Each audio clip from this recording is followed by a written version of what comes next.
How to Be a Viking by Cressida Cowell. Long ago, in a fierce and frosty land, there lived a small and lonely Viking, and his name was Hiccup.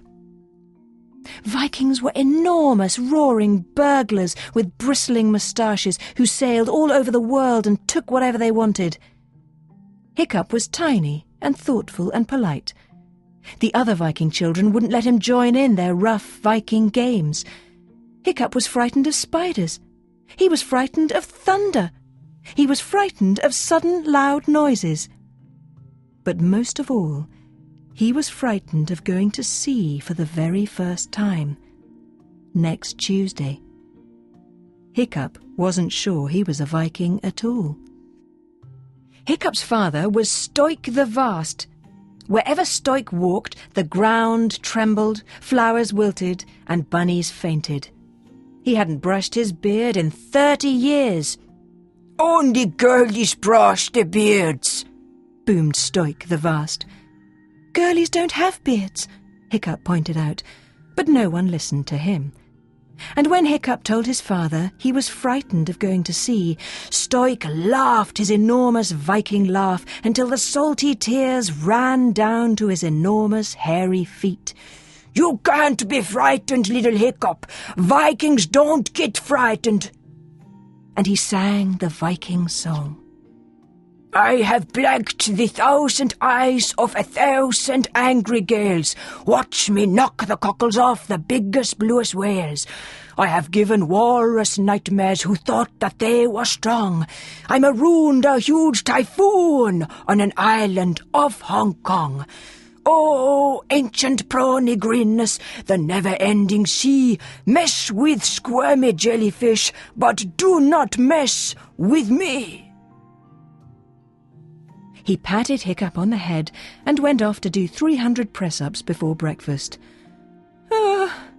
Thought Hiccup, "it all sounds very dangerous."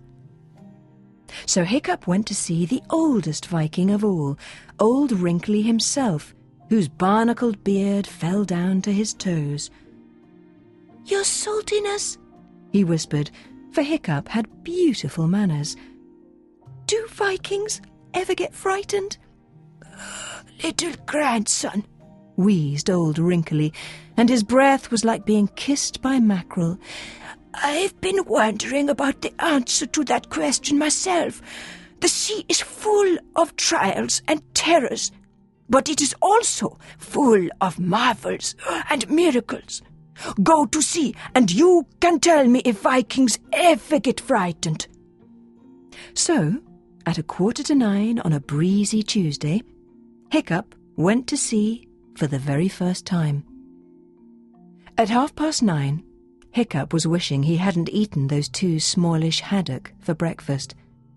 At 9:45, he was feeling very peculiar indeed. And at 10:30, he wished he was dead. "I feel seasick," he said to his father.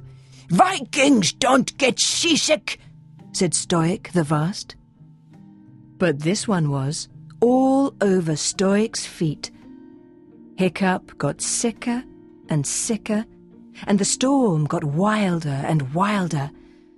Stoik the Vast sang the Viking song at the storm, but the storm took no notice. A great wave came up and soaked him. One mighty wave picked up that whole Viking ship as if it were a matchstick and threw it 50 miles to the south. And one mighty blast from the gale picked up that whole Viking ship as if it were a piece of seaweed and threw it 50 miles to the west. And a terrible black wind went shrieking all over the lonely ocean and turned that Viking ship upside down and inside out and went shivering down every single Viking spine. "We are lost," said Stoik the not-so-vast after all. And a funny thing happened. His face began to turn a greenish hue, and he thought of the 37 largish haddock he had had for breakfast, and his stomach began to heave. And then all the Vikings turned a pretty green colour, and all their stomachs heaved, and with an almighty rush they ran to the side. "Well, well," said Hiccup, "it appears that Vikings do get seasick." And immediately he began to feel better. "This direction!" shouted Hiccup. But the Vikings were too busy being seasick to steer the boat, so Hiccup began to take charge. And a funny thing happened. The more he steered, the better he felt. As he headed for home, that stormy wind filled the sails, and the boat skimmed over the ocean at 1,000 miles an hour. Out of the depths of the sea came shoals of flying fish and leaping dolphins and strange whales with horns like unicorns. There were eels that lit up like light bulbs, and nameless things with enormous eyes that no one had ever seen before, all following Hiccup the Viking as he steered that ship at tremendous speed towards home. "Nice breezy day," hummed Hiccup as he steered into the harbour. "So, tell me," said old Wrinkly, and his old whelk eyes might have been twinkling, "do Vikings ever get frightened?" "Sometimes they do," said Stoik the Vast. "But they get over it," said Hiccup the Viking. "That's what makes them so brave. Vikings sometimes get seasick." The end. Dear readers and heroes in training, this was where it all began. 16 years ago, I drew a picture of a little Viking called Hiccup in my sketchbook. On the opposite side of the page, I drew a picture of Hiccup's father, Chief Stoik the Vast. The story was easy to write because it was all about me and my relationship with my own father. I was a small, imaginative, anxious child. My father was a dashing, adventurous, ever so slightly pleased with himself hero. He never seemed to be afraid of anything. Who would have thought that this little picture book would have been the beginning of the 12-book How to Train Your Dragon fiction series?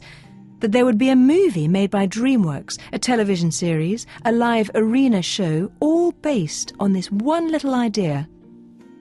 But this was where it all began, with just me and my father.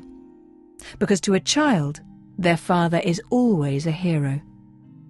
Happy reading and good luck with the hero work. Love, Cressida Cowell.